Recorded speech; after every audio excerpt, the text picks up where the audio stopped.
Bonjour à tous, le coin du manager, un espace pour trouver des conseils de la réussite. Je suis Cyril Ateba, consultant en management. Aujourd'hui, nous allons traiter de formation continue. Nombreux sont les employés et managers qui me posent la question dans les entreprises où j'ai passé des missions à travers le monde de savoir quelle formation, quelle certification ou encore quel diplôme il faut faire pour pouvoir croître professionnellement. Dans la réalité, ils se posent la question de savoir quel type de compétences est-ce que l'on doit développer pour atteindre le sommet de sa carrière professionnelle. Ce qu'il faut savoir, c'est que notre environnement évolue extrêmement vite. Pensez à ces choses, la machine à taper, les salles serveurs dans chaque entreprise ou les services de maintenance informatique, beaucoup ont disparu aujourd'hui pour donner lieu à des processus, des procédures et des logiciels différents et donc qui nous obligent à nous-mêmes nous transformer et nous développer davantage. C'est pourquoi nous devons rester en avant sur les besoins du marché.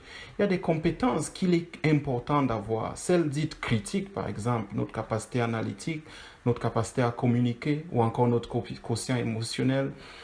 Je pense à un directeur aux États-Unis avec qui j'ai travaillé qui était en mesure de maintenir tout le monde souriant toute la journée jusqu'à 4 heures du matin le lendemain sur un projet très difficile où les choses auraient dû être tendues. Des compétences de type nécessaire, par exemple de connaître Excel au niveau avancé, de comprendre les états financiers. Ici, je ne parle pas de maîtriser la différence entre les pertes nettes et le report prospectif des pertes, mais simplement de savoir de quel côté de l'équation du profit, soit du revenu, soit des coûts, on se trouve. Et si on est du côté du revenu, qu'on sache faire croître ses revenus, ou si on est du côté des coûts, qu'on sache soit les contrôler, soit ralentir leur croissance afin que les profits puissent continuer à croître.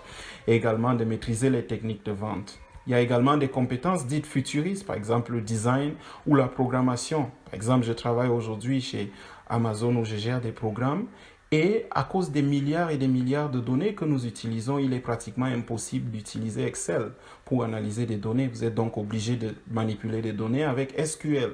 Si vous n'avez pas cette compétence, ça devient un problème et un obstacle pour votre croissance dans ce type d'organisation-là. Prenons l'exemple et regardons ici la compétence analytique avec Jean qui veut améliorer le délai d'attente des clients dans l'agence bancaire qu'il dirige de 45 minutes à 10 minutes aux heures de pointe.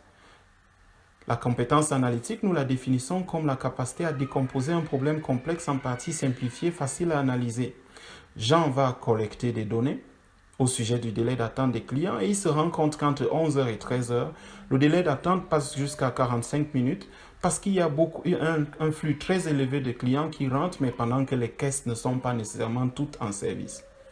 Jean ne va pas s'arrêter là et c'est là l'importance de la compétence analytique parce qu'elle fait ce que les Américains appellent peeling the onion, qui est de continuer en profondeur en se posant des questions. Que se passe-t-il? Pourquoi? Que faire? Comment?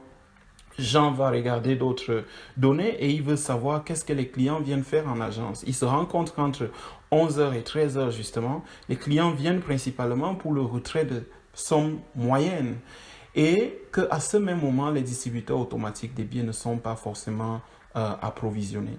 Vous venez de voir avec moi que Jean va donc décider de mettre en place deux types de mesures.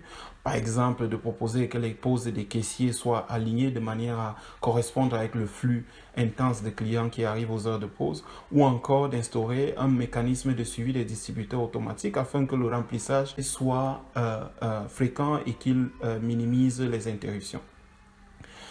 Le succès, évidemment, de ces initiatives va dépendre de la capacité de Jean à communiquer et de ses autres habiletés de leadership. Si vous avez suivi avec moi, vous vous rendrez compte que nous venons de parler de Kaizen, de théorie des files d'attente, de contrôle statistique des données. Ça, ce sont des certifications. Ça, ce sont des compétences particulières qu'on développe à travers des formations, mais vous n'auriez pas eu besoin de Kaizen, de toutes ces théories-là, pour arriver à résoudre ce problème que Jean résout, simplement en utilisant vos compétences analytiques. J'espère que vous avez aimé ce que nous avons partagé aujourd'hui. Vous pouvez nous suivre sur Facebook, le coin des managers, et certainement que nous aurons encore beaucoup de petits secrets à partager avec vous.